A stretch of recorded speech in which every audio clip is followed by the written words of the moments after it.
Hello guys, this is your Evangeline channel. Welcome. By the way guys, meron akong update sa inyo. Dito sa my garden sa baba. Panoorin natin guys, yung aking mga, may kamatis din ako dito na alon lang talaga siya.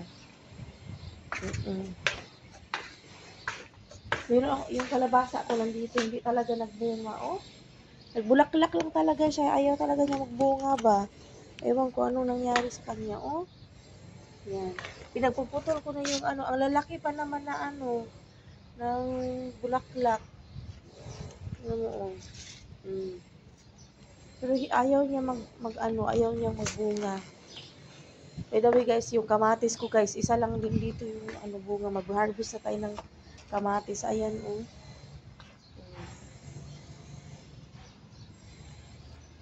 May mga kalabasa din ako dito. Ewan ko bakit hindi nagbubunga itong mga kalabasa dito. Oh, napatay naman sila. Oh. Yung kamatis din, yan oh.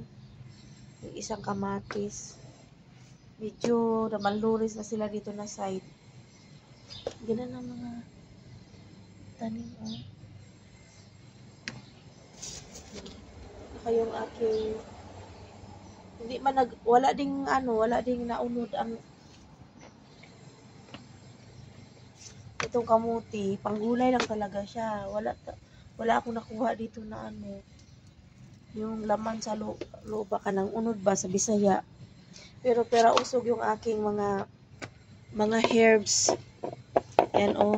Ito yung sa Thailand, ang herbs na ito ay top seller nila, yung parang nila. Mag-harvestin ko ito kasi ipapackage ko itong similya nito. Kaya nahinog na siya ba. Tapos sa Pilipinas, dyan sa Pinas, wala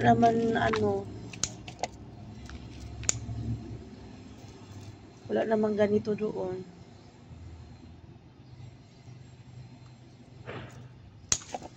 So, ito yung pagpuputulin ko. Mag-harvest muna ako nito. Tapos yung isang kamatis mamaya. Sayang din kasi magpalahi nito. Magpalahi. Sa herbs. Sa basil na red.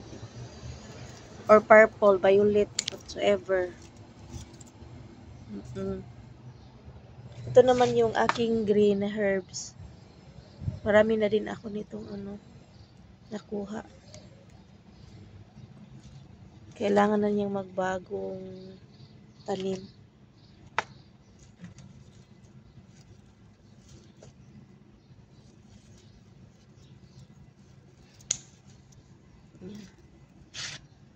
Dami na oh. Padamihin ko ito doon sa lugar namin sa Bunawan, Davao City, doon sa pangalawa kong bahay. Kasi sayang naman siya. Ayan.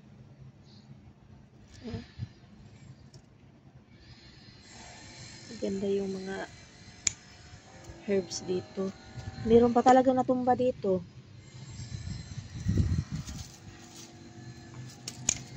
Tumba sa hangin.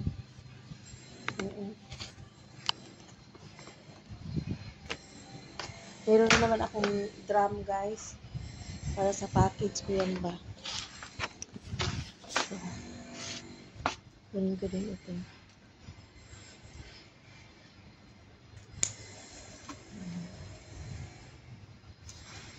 Para malahian. Tsaka ito pang healthy ito. Para sa body.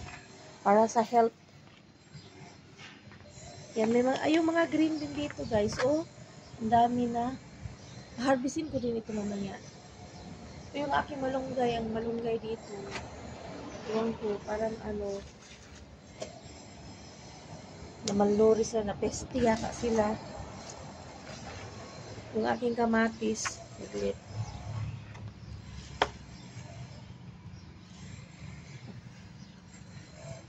I-shoot ko muna yung kamatis sa sa palanggana.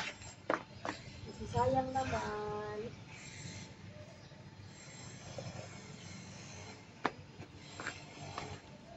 Ilalagay ko ito doon sa ilalim para pag-cut ko, ma-shoot na siya sa bowl.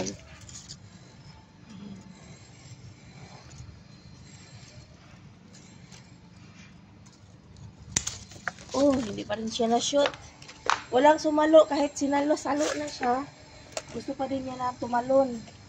O, di ba? Nagalanan na niya yan. Ito yung kalabasa ko. Ito. Yung kalabasa, walang silbi. Di man lang magbigay ng bunga.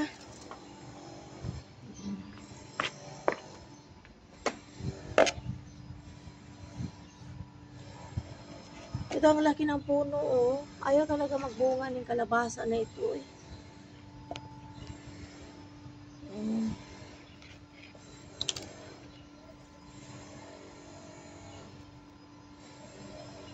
Ba? Thank you so much, guys, for watching.